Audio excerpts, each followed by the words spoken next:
Hello, everyone. Welcome to our session tonight, 2024-2025 application workshop. Tonight's session is designed for high school seniors who are currently applying for the fall 24 application cycle. My name is Carly Signer. I am an associate director in the Office of Admissions. Your main speaker tonight is going to be our assistant dean, Denny Nicholson. But first, I just wanted to let you know that our Q&A feature is going to be open all night long. So please feel free to place any questions that you have there. Our colleagues Mike and Eva are behind the scenes. They will be answering all of your questions, and I will also save some questions to ask Denny live at the end of the presentation. So without further ado, I'm going to pass it over to Denny to kick off tonight's session. Thanks so much, Carly. Appreciate the introduction. And hello, friends. It's great to have all of you on the application workshop this evening. And also thanks to Mike and Eva, who will be behind the scenes and answering those questions while I'm speaking. So I anticipate approximately a 20-minute presentation about the application process for Syracuse University. And following that, we will open it up for plenty of questions. If by chance we don't get to your question this evening, our staff will follow up with you in the coming days. So with that said, let's move along with our session and we will officially get started here. So let's start by the applications, the opportunities for applying. And at Syracuse, that is early decision 1, early decision 2, as well as regular decision. I'd like to talk a little bit about those timeframes and provide some numbers for you. Early decision 1 deadline is fast approaching. It is November 15th.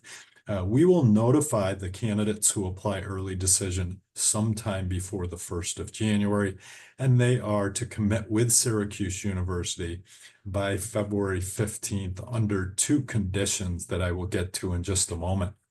The second early decision option is early decision 2, deadline of January 5th. And we expect to notify those candidates early in February, within the first week typically, and sometimes a bit sooner than that. And they are also obligated to commit to us by February 15th under 2 conditions. And I will talk about that again in just a moment. And lastly, for those who are applying early decision 1 or early decision 2, there is an early decision agreement form, and that needs to be signed by the student, a parent or guardian, as well as the school counselor, because early decision is binding. And what that means in essence is you're indicating, in this case to Syracuse University, that we are your top choice. And if admitted to your top choice at Syracuse, you will subsequently withdraw your applications from any other institutions in which you've applied. And I mentioned 2 conditions apply for early decision, and they are as follows. The first is that you need to be, it's binding if you are admitted into your first choice school or college at Syracuse. When students apply to Syracuse, we ask them to pick their first choice school or college within the university. And then we ask them to pick their second choice school or college within the university. If in fact you're not admitted into your first choice, but by chance we admit you into your second choice, early decision is no longer binding in this instance. And you are eligible to keep all of your other applications on file at the institutions, and you are not required to deposit with us. And we will leave your application open. Ultimately, if you decide on Syracuse, you will have until May 1st. The second condition is that all early decision candidates, early decision 1 and 2, have the opportunity to review their financial aid award before it is binding with Syracuse University. So let's suppose you are admitted early decision 1, you're admitted into your top choice, and you've reviewed the financial aid award, and it's feasible for you as the student as well as your family. We are then expecting that you will withdraw applications at other institutions and deposit with Syracuse University, and it is a commitment. So we do not have early action at Syracuse. That's a non-binding option that's very popular at many institutions. At Syracuse, that is not an option for you. We also have regular decision. And the deadline for regular decision is January 5th, the same as our early decision 2 deadline, as you'll notice. The difference is in regular decision, those candidates are not notified until sometime in mid-March, and they have until May 1st to make their final decision. When applying to Syracuse, as I mentioned earlier, you have to pick your top choice school or college, and then we offer you the opportunity for a second choice. Well, at Syracuse at the undergraduate level, we have 10 schools and colleges to choose from. I'd like to talk about a couple of things because some of you in the audience today might be completely undecided about what you'd like to study in college. And that's not too uncommon for our 16, 17, 8-year-olds applying to colleges and universities. So what's the advice for Syracuse? Because we're making you choose one of our schools or colleges. Well, at Syracuse, if you're completely undecided, my recommendation is that you apply to the College of Arts and Sciences as an undecided student. And I say that for a couple of reasons. The first is that all students at Syracuse are required to take courses within the College of Arts and Sciences. In fact, it's the only one of our 10 schools and colleges where all students are required to take courses. Secondly, it is the most robust in terms of academic offerings with 55 different majors to choose from. And it is our largest school or college. At Syracuse, we have 15,000 undergraduate students, and 5,000 of them, their home college is the College of Arts and Sciences. So for those reasons, if you're completely undecided, that would be a good choice for you. Some of you might be what we would consider to be semi-undecided. In other words, an example would be, you're interested in business, and at Syracuse, it's the Whitman School of Management, and that's what you want. But what you don't know is which of those 8 majors within the Whitman School you'd like to pursue. I would consider that to be semi-undecided. You know which school or college you want, apply to the Whitman School, and within Whitman, we have an undecided option. In fact, in 7 of our 10 schools, you can apply to the school or college, and there's an undecided option within. Lastly, setting up your portal. So after you submit your application to Syracuse, within a few days, you'll expect an email from us with instructions about setting up your application portal. That is a really important detail, so make sure you are looking at your email after you submit your application to Syracuse, and that portal is going to keep you up to date in terms of what items have been received at Syracuse. And there's a checklist basically right in your portal that tells you what's missing from your application.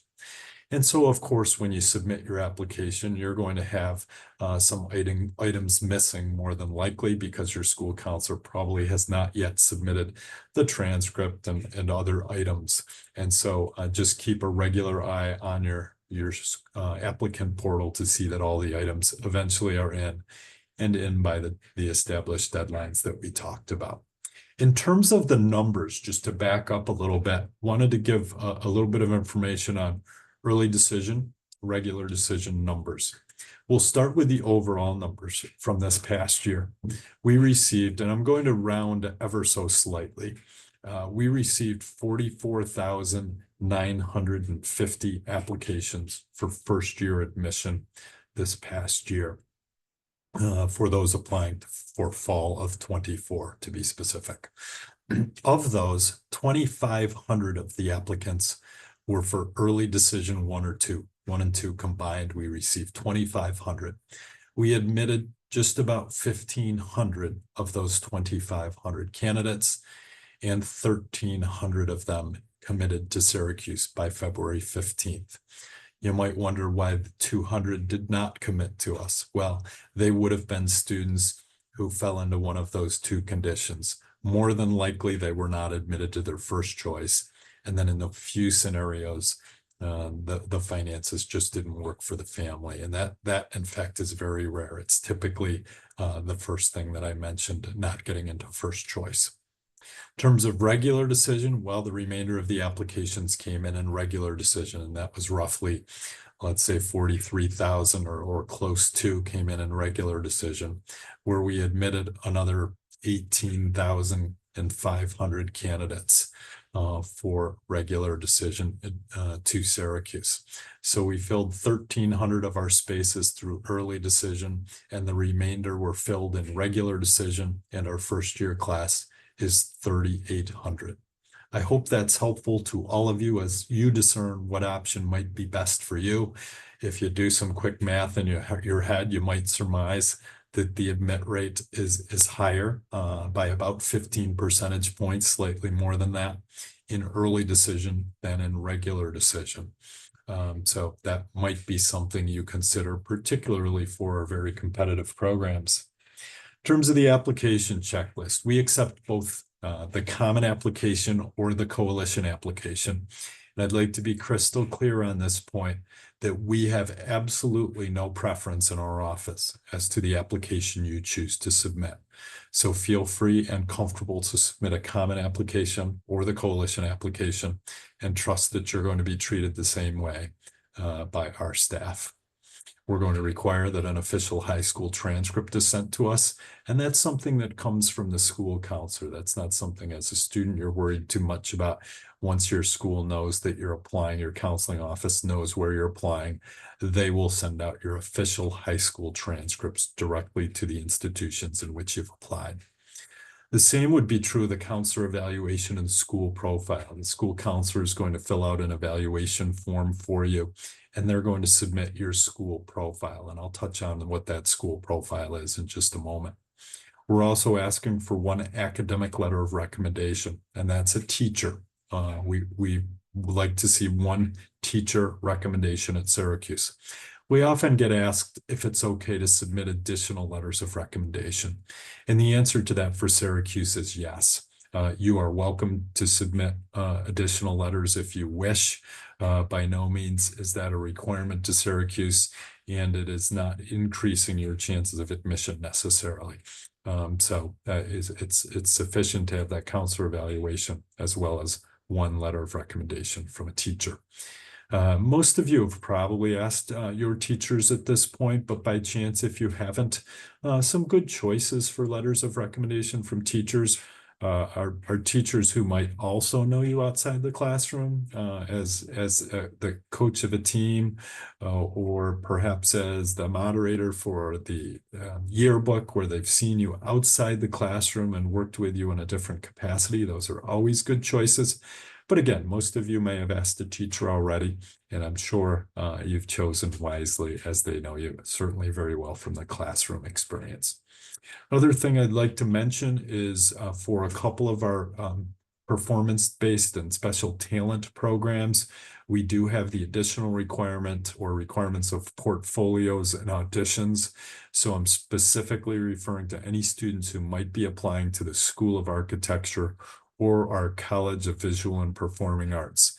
In those instances, many of their programs require portfolios or auditions. So be sure and check the website for those additional requirements. They're also detailed in the common application and the coalition application. For you high school seniors out there, assuming it's the majority of the audience this evening, I'd like to comment on our test optional policy. Syracuse continues to be test optional, meaning students have the choice to submit or not submit SAT or ACT scores. Over the past 2 years, 2 years ago, 41% of our applicant pool submitted test scores, and last year it was 40%. So not much variation for us in the last few. And clearly the majority are exercising their option not to submit.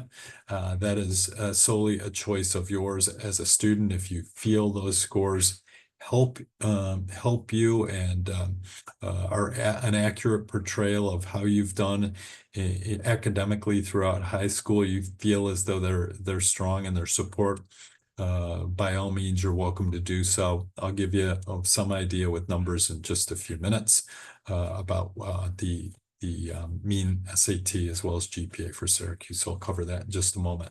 So again, seniors, we remain test optional. If by chance we have some juniors out in the audience this evening, I would just mention that we hope to have an announcement moving forward sometime in February or March we will get that out as soon as we have approval from the Board of Trustees moving forward. This slide, the source of this slide is the National Association for College Admission Counseling, and this governs our profession of what we do in college admission. And frankly, much of what you're looking at here on the screen is consistent with Syracuse and how we review applications.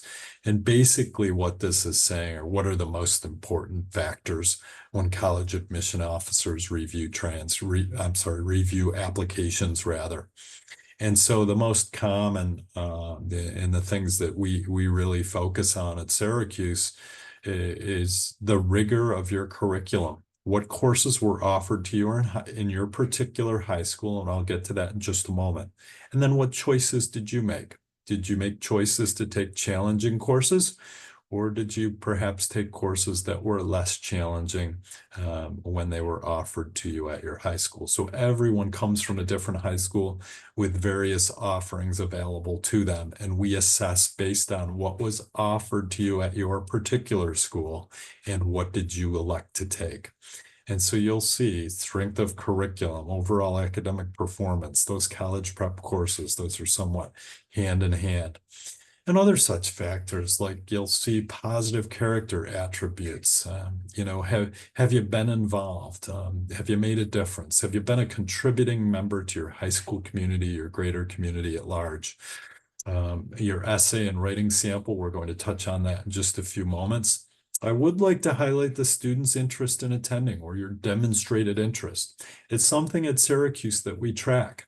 So simply by being, by frankly participating in this evening's program, you are indicating interest in Syracuse University, and we have it documented that you attended this particular session. And so some of you have been on campus, and some of you have met with us as we've been all over the world for the past month and a half visiting many high schools. Again, your demonstration of interest is something that we consider.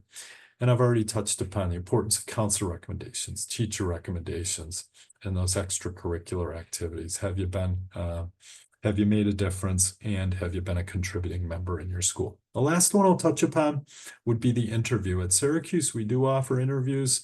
At the moment, we're full at this point, but we may be offering some more moving forward. So all I can encourage you to do is keep an eye on our website. You can go to the admissions site and click on campus visits, where you will see the interview sign up opportunity. Again, at the moment we're full, but we may replenish and reopen additional interviews in the weeks ahead. So continue to keep an eye on that. I make no promises, but we will do our best to accommodate as many individuals as we can for the interviews. The application essay, and this refers to the essay that's available to you on either the Common Application or the Coalition application, not the Syracuse specific one that we'll get to in a moment. A few things to remember as you discern which prompt you'd like to answer on the essay portion of the Common App or Coalition app. There are several choices. I believe these days it's 7 choices. And you have to pick one of them. And so if the common sense things would be not to submit your application the same day that you start your application and write your essay, but rather, create your account, start your application, maybe do a draft of your essay, but be sure and proofread that before it comes through. And I'd like to make a statement about the fact that we expect this will be your authentic work as the student. It's not your teachers, it's not your school counselors, it's not your parents and guardians, and it's certainly not AI. And so I caution everyone about the use of AI as they write these essays. The essay should this is an opportunity to write about yourself. And frankly, much of this process is what you write about yourself. How do you tell your story? And how do others tell the story about you, your teacher recs, your counselor recs? And that's what a big part of this application review process is about. So while writing your essay, the Common App or Coalition app essay, pick one of those prompts that you think will best allow you to tell your specific story. Who are you? What are those amazing personality traits? What makes you tick? What are those passions? Defining life experiences. Share some of those details so we really get to know you as best we can when we're in the process of discerning admission for you. And then there's a second essay question, a short essay for Syracuse, a short answer really at Syracuse. And so you can see the question there. Many of you have already been in and started the applications, and you know our question. I think it's kind of a two-part question for us. We're trying to get at why you're interested in Syracuse. And then we're also trying to learn more about your life experiences. So be sure and answer all aspects of the prompt that we provide for you. And again, proofread, take your time, and submit good work. Okay, GPAs, as I mentioned, I was going to provide some averages and I'm sorry, for some mean scores for all of you. There is in fact no minimum GPA per se or standardized test score when you apply to Syracuse University. But realistically, right, you understand it's a competitive admission environment at Syracuse. And so GPAs, and if you elect to send test scores, of course, they factor in as well. The average GPA for Syracuse over the recent years has been 3.7 on a 4.0 weighted GPA scale. In terms of the SAT, again, the base of 40%, 41% 2 years ago and 40% this year. The mean SAT was 1360 and the mean ACT was 28. And so that may help in terms of you deciding whether or not you'd like to send your scores. I would not suggest that you need to be at the mean numbers to submit your scores. So if you're somewhere in that vicinity, it might be worth your while to consider submitting, those test scores. Will be available, and certainly I'm available via email. Reach out anytime if you have some specific questions as you're contemplating whether or not to submit those scores and you'd like another opinion. By all means, just reach out to me and I'll get to you. And perhaps my colleagues can put in the chat the Meet My Representative page where you can get to know who your admission representative is, and you can contact them. Also be aware when you establish your applicant portal, after you apply to Syracuse, I talked earlier about the applicant portal, you will see the smiling face of your admission representative for Syracuse along with their contact information. So that's a really good contact for you. In the meantime, we can provide it for those who have not applied already, and they will put that in the chat for you. In terms of test consideration, we've already covered that. Again, we remain test optional. Some of you may have already sent your scores to Syracuse, and perhaps you even did that when you took the SAT your junior year. Rest assured, when you get on the application, we ask the students, the applicants, whether or not they'd like us to consider their test scores when we review their application. And if they select no, and we have those scores on our system already, I assure you, our staff does not have the ability to see those scores. They are blinded from their view. And so we truly read those applications without those scores seen, if in fact that is your choice. I mentioned the school profiles, and I'll talk about it in just a moment here.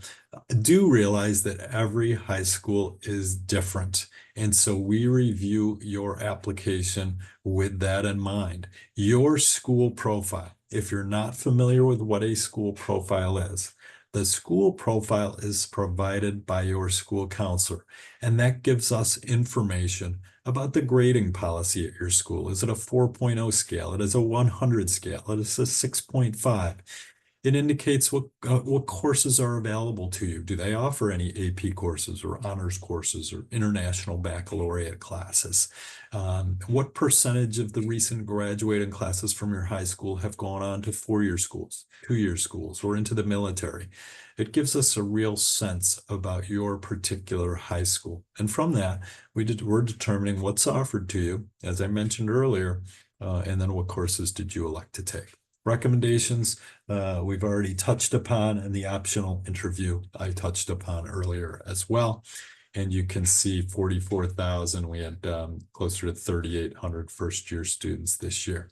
Some of the schools and colleges tend to be more selective than others. So some of you are familiar with Syracuse and our nationally ranked programs. We're a top 5 university for architecture. We're ranked number 2 for broadcast journalism program, the renowned Newhouse School of Public Communications, sports management, sports analytics, and many others. Our Bandier program offered in the Newhouse School are all really selective programs.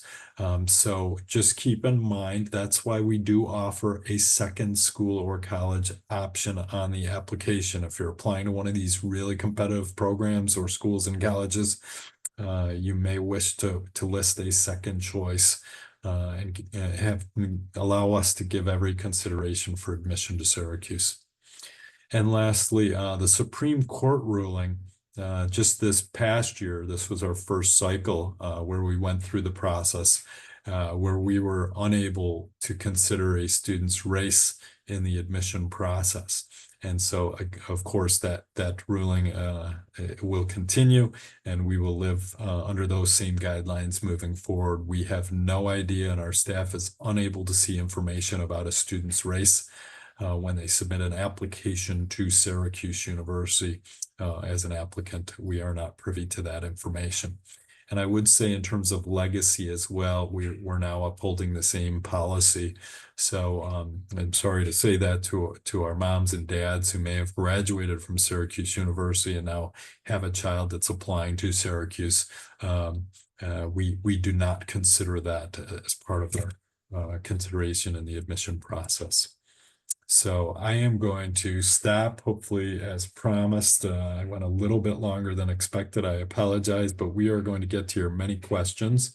And so I am going to turn it over to Carly, who will tee me up with a few questions. So all yours, Carly. Thank you. Yeah, thanks, Denny, for all that information. We do have several good questions ready for you. We have one question on how easy or common is it for students to switch majors once they're at Syracuse?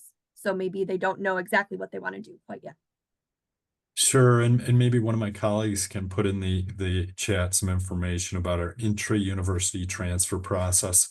So not all students that begin their journey at Syracuse University, in fact, finish their journey in the same place, in the same school or college. And prime example, I can speak firsthand about my own daughter who began her journey in arts and sciences as a chemistry major and finished her experience in the Whitman School of Management with majors in accounting and business analytics.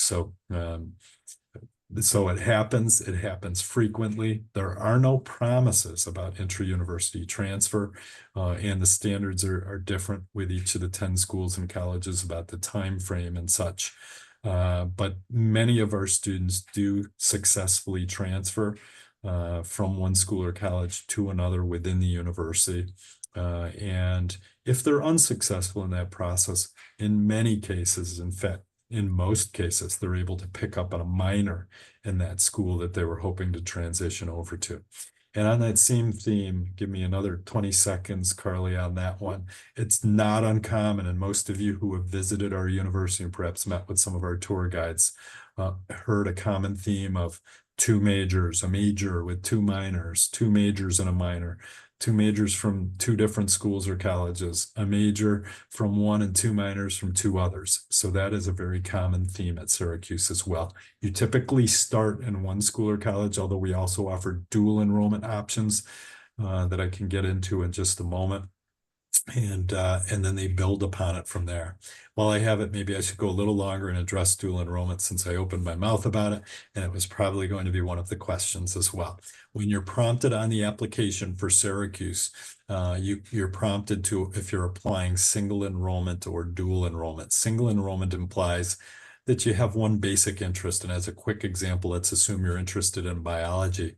And you decide to apply solely for biology, that's your interest. You apply to the College of Arts and Sciences and then indicate biology as the intended major, that's single enrollment.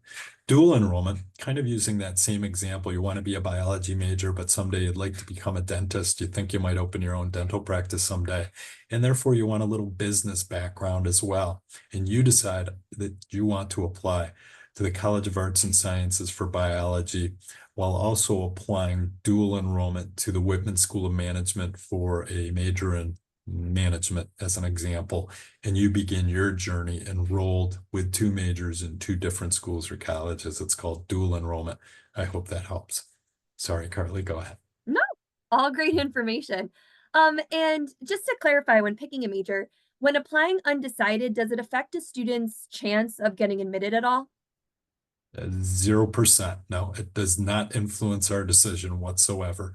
So anyone on this call, rest assured, you can feel total comfort in applying undecided versus any of the majors that are available, of which there are 200 to choose from at Syracuse. Thanks, Denny. We have another question, with decisions, deadlines coming up, specifically early decision. If letters of recommendations, transcripts, scores arrive after the deadline, are they still able to be added to the application? They are. Our preference is that you have everything in by the deadline, but we understand that doesn't always happen. And sometimes you're at larger schools at the high school level and thousands of students in your particular class at high school, and your counselors are burdened, and we get all of that. The key is that you must have your application in by the prescribed deadline for ED1, 2, or RD. And so that's the most important. And then the documents will typically trail. Some questions we get often are, what if my transcripts were already sent before I applied from the school counselor? And occasionally that happens. So it happens more so with recommendations.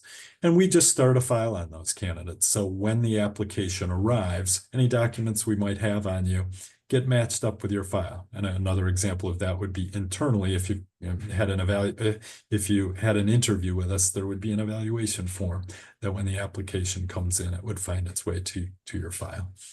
So hopefully I addressed a few things there. Yes, absolutely. Another question we have, students taking AP classes, IB classes, or dual enrollment, how does that transfer? Will those classes transfer for credit at Syracuse? Sure. Our transfer credit policy for APs is 4s and 5s transfer to Syracuse. And there are a couple of exams where 3s also transfer, but just a few. And maybe, Mike or Eva could put that in the chat as well, our policy for AP and IBs. In terms of international baccalaureate, 6s and 7s higher level are transferable to Syracuse. Alrighty. Dual enrollment. I'm sorry, Carly. Yeah. Dual enrollment, the policy there is that if it's a C or better, those classes are transferable as well, provided we offer a course similar to the one in which you have taken. We have a couple questions follow up on the interviews. So one student was asking, what are the factors and or questions that you're looking for in interviews? And we also had another student ask, since right now they might be closed, does it hurt a student if they weren't able to participate in one of those interviews? No, it's not going to hurt a student if they haven't interviewed. It's just one more opportunity for those who have taken advantage of it for us to learn a little bit more about you. But you'll certainly get a fair shake in our process had you not conducted an interview or been part of an interview. Of course, I'm not going to spill the beans on all the questions that we're going to be offering, because that would defeat the purpose, I suppose, of the interview. But I would share that a student should be, prospective applicant should be, you should be prepared to talk about themselves a little bit in terms of their passions and what makes them tick, and the contributions they've made to their school community and community at large. Perhaps less of a focus on the academic front, because we're going to have all of that information in front of us, but But maybe, sometimes students use that interview to explain something about that transcript as well, or maybe they transferred from one school to another and there was a bit of an adjustment there. And so maybe they had a few grades that they hadn't experienced previously and would like to chat a little bit about it. So it's frankly an opportunity, and we're more experienced interviewers, and we'll provide an opportunity for a student to tell their story a little bit in a little bit more detail. Awesome. We have a student that was asking, curious about joining our honors program at Syracuse. Can you talk a little bit on when they would be applying for that in the process? Sure. First, I'll talk about entry points, and I can talk just a bit about the program itself. So the entry points, we as an admission team will determine students that we think are deserving of admission into the honors program, and that is through your admission notification. Right in the body of the admission letter, we will indicate that you've been admitted into the honors program as well as admitted into Syracuse University, of course. And then you have the opportunity to basically raise your hand and say, yes, I'd like to take advantage of that opportunity. You're not obligated to participate. For those that are admitted to Syracuse but are not offered the admission into the honors program via the admission letter, we notify the others candidates who are admitted to Syracuse University shortly after a regular admission notification goes out in March, informing them that if they would like to be considered for the honors program, they can go to the honors program website and fill out an application that will at that point be available for any students that would like to be considered. And so we bring in some additional candidates via that process. And then lastly, we bring in some candidates who are at Syracuse as first-year students who may have applied the year prior, perhaps not, maybe learned more about it as a first-year student, have some friends in the program perhaps, and decide they'd like to pursue it, so that first year is an option. The program itself, just very quickly, there are 4 courses that a student needs to take to complete honors. They have choices as to those 4 courses. We have a considerable number of honors courses available only to honors students. Those courses are capped at 20 students per class. They're taught by arguably some of our very finest faculty at the university. And those students also receive advanced registration for classes. They're required to do some volunteer work as part of the program, and they will be involved in a research project throughout the junior and certainly in the senior year. Awesome. Thank you. We had a question. Does early decision affect a student's chance of financial aid from Syracuse? Great question, a really popular one. And the answer to that is absolutely not. Our students are treated in the same fashion for early decision and regular decision. All of the same merit scholarship opportunities are available to our students in ED as well as RD. So that should not be a deterrent for anyone in the audience. In Syracuse, for those who are applying for need-based aid, Syracuse is committed to meeting the full need of every student that's admitted to the university. So if you're relying on some federal and state aid, by all means, we're going to meet that full family need based on 2 forms. And I need to talk about this very quickly, Carly, as well. We require at Syracuse from a financial aid perspective, and this isn't going to be a financial aid conversation tonight, but it's an important one to address. We require the CSS profile and the FAFSA. Both forms are required if in fact you're applying for federal and state aid. All I can do is emphasize the fact that the CSS profile is available and has been since October 1, and you should be completing that ASAP if you haven't already done so. You need to do that. If you're applying early decision, that's what we're likely going to be using to put together an estimated financial aid award for you to make your final decision. The FAFSA forms are not available at the moment, and they're not expecting them to be available until December. So all I can do is re-emphasize the importance of the CSS profile for now. And as soon as those FAFSAs become available, fill those out, of course. And in the meantime, we'll work on awards based on profile forms. Awesome. We were just asking for some clarification on the difference between dual programs and the possibility to double major. Can you Yeah. just explain that a little bit more? Yeah, it gets a little complex, and I'm hesitant to get too far into the weeds here, but we will talk a little bit about it. So dual enrollment is at the point of admission for first-year candidates, whereby they've indicated they have two academic interests at that time, and they'd like to pursue both majors. And at Syracuse University, we do not have one universal core curriculum. We, in fact, have 10 different ones. Now, there are many common threads amongst those core curriculums. As I mentioned earlier, all students take courses in the College of Arts and Sciences, and that's really the thread internally. That said, many of our students also begin their journey in single enrollment in a major, and then later on pick up a second major. They're double majors. That's different than dual enrollment, because dual enrollment, they actually do both core curriculums as well as both majors. A student who is taking a single enrolled student taking a major who picks up another major later on, they only do the core curriculum for their initial home college. So those are some of the subtle differences.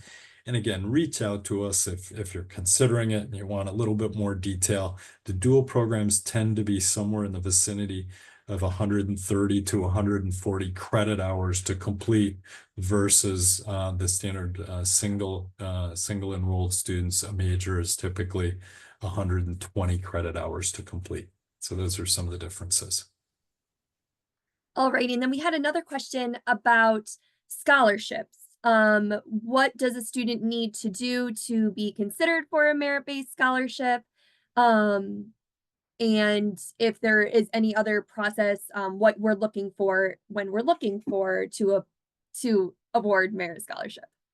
Yeah, so merit scholarships are based upon being meritorious academically, right? It's based on your transcript, which tells us, and the school profile, of course, what courses were available to you, what courses did you elect to take, and how did you perform with them. And in some instances, for those who submit test scores, SATs or ACTs, of which we do super score, by the way, and on both the SAT and ACT. For those candidates, that information also factors in. And that's really it in terms of merit. It's based upon your academic achievements and the rigor of your curriculum solely. It's not factoring in all those extracurriculars and leadership and followership and contributions and recommendations, etc.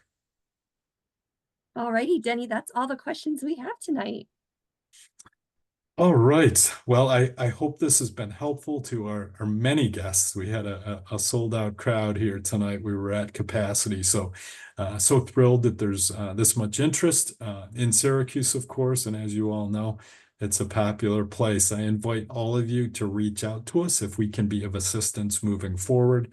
I believe they probably put in the chat the information about how to connect with us. And as mentioned previously, when you submit your apps and go into your applicant portal, you will see your admission representative there as well.